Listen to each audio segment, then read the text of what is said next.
আমার জামার কাছে দেশি মুরগি খাইবার চাইছিলাম, খালি একবার কইছি মুখ দিয়া, আর নেই বড় বড় দুইটা দেশি মুরগি লিয়া পড়ছে। এখন পোলাপানে পাইছে সুযোগ, আম্মু মুরগি মাংস জন রানবা তাহলে পোলাও রান্দা ফেলাও। ঠিক আছে, আমি তো আবার পোলাও রানতে পারদর্শী। তো আজকে আমি দেশি মুরগির মাংসটা কেমনে রানলাম ওইটাই আপনাদের লগে শেয়ার করুম। আর লগে তো অ্যাজ ইউজুয়াল পোলাও থাকবই। আমার চ্যানেলে কিন্তু পোলাও বিরিয়ানির অনেক রেসিপি আছে।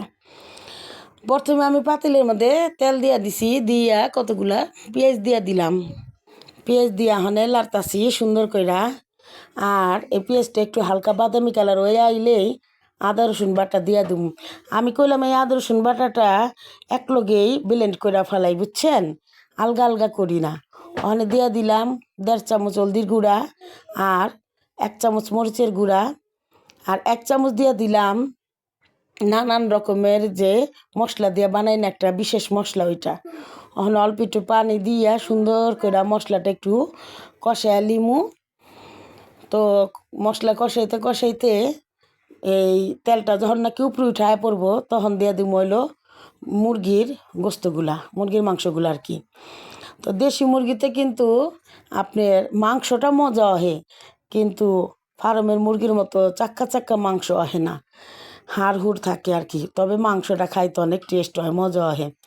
তো আমি ওখানে লবণটা দিয়ে দিছি, লবণটা দিয়া সুন্দর করে ওখানে খালি কষামো, কষাইতেছি সুন্দর কইরা। তো আসলে কি খাওন লন এগুলো আসলে ভাগ্যের ব্যাপার। আল্লাহ পাক যার রিজিকে যতটুকু লেখছে ততটুকুই সে পাবে, এর চেয়ে বেশি কিন্তু পাবে না, যতই খাবলা খাবলি করুক না কেলা। আর খাওন জিনিসটা এমন, খাইলে যতক্ষণ খাইবেন পেটে যতক্ষণ ততক্ষণ, তারপরে কিন্তু আর মন থাকে না। কিন্তু এটা মনে রাখতে হয়। একজনের বাড়ি গেলাম, ওই আমার কেমনে খাতিরদারি করলো, আমি নিজের মন মতো হইলো না দেখে ভুলা যামুগা, আবার মন মতো হইলে মনে রাখুম, এটা কিন্তু ঠিক না। যার বাসায় যান সে কিন্তু নিজের মতো চেষ্টা করে, সাধ্যের মধ্যে চেষ্টা করে খাতিরদারি করানোর লেগা। আমরা ঢাকা মানুষ, আমরা আবার খাতিরদারিতে একটু বেশি মাহির। আমরা মনে করি নিমন যে পরদিন কী খামো ওইটা খবর থাকে না, মেহমান আইছে পেট বইরা মন বইরা খাওয়াই দিম, লাগলে নিজে খায় না খায় থাকুম, মগর মেহমান কোনো দিকেই কম খাতির করন যাব না। তো দেখতে দেখতে পোলাওটা ওই পাশে আলু দিয়ে আমি বহায় দিয়া ডাইকা দিলাম, আলুটা সহ কষাও। ওখানে আমি পোলাও রান্দালিম। আজকা ছোটো পাতিলে পোলাও রান্তাছি কে লেগা, ভাত কিন্তু অলরেডি রান্দা হালাইছে। ভাত রাঁধছি, ডাইল রাঁধছি, ভেন্ডি ভাজি করছি। এখন এই মুরগি দেখা পোলাও খাইবা চাওনে যেমন 1 কেজি চালের পোলাও এখন আমি রান্দালিম।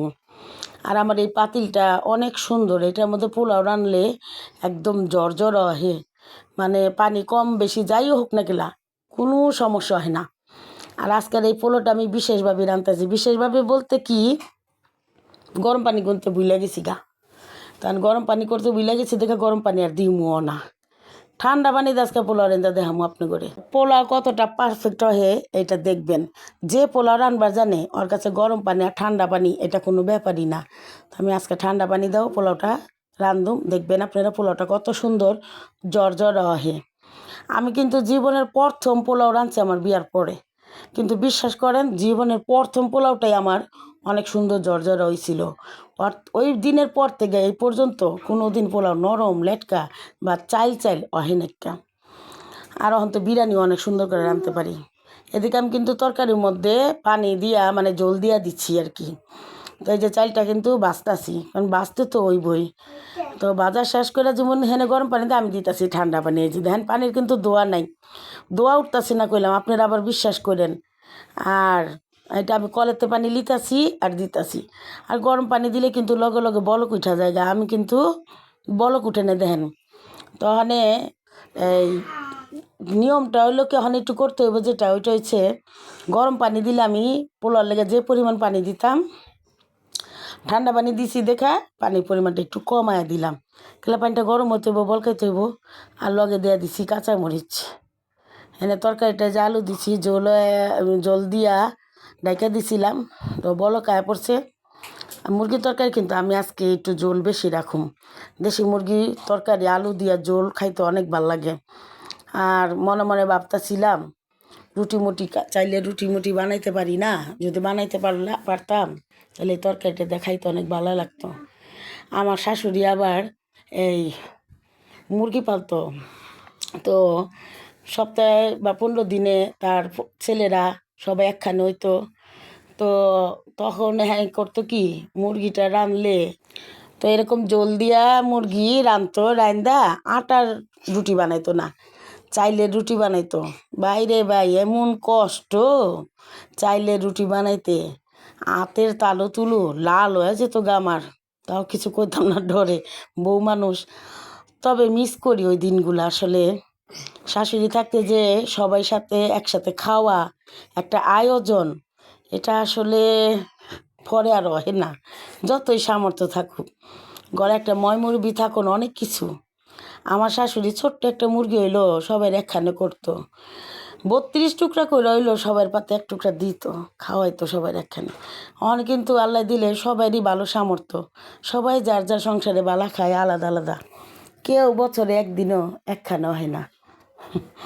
যাই হোক, আমার শাশুড়ির জন্য সবাই দোয়া করবেন, আল্লাহ তারা জান্নাত নসিব করুক, জান্নাতুল ফেরদাউস দান করুক। তো তরকারিটা আমার এই যে উপরে জিরা গুঁড়া দিয়ে দিছি, তরকারি কালারটা যা সুন্দর আইছে না, মানে খাই খাই কালার হয়েছে পুরা, একদম খাই খাই কালার। আপনারা দেখেন, যদি একবার মিথ্যা কথা কই, তো আপনারা এইভাবে করে রানবেন আর খাইবেন। আর দেন ঠান্ডা পানির পোলাওটা একটু দেখেন চায়া, কত সুন্দর হয়েছে। আর আমি আর ডাকে মাইয়া বলে কথা। আল্লাহ হাফেজ।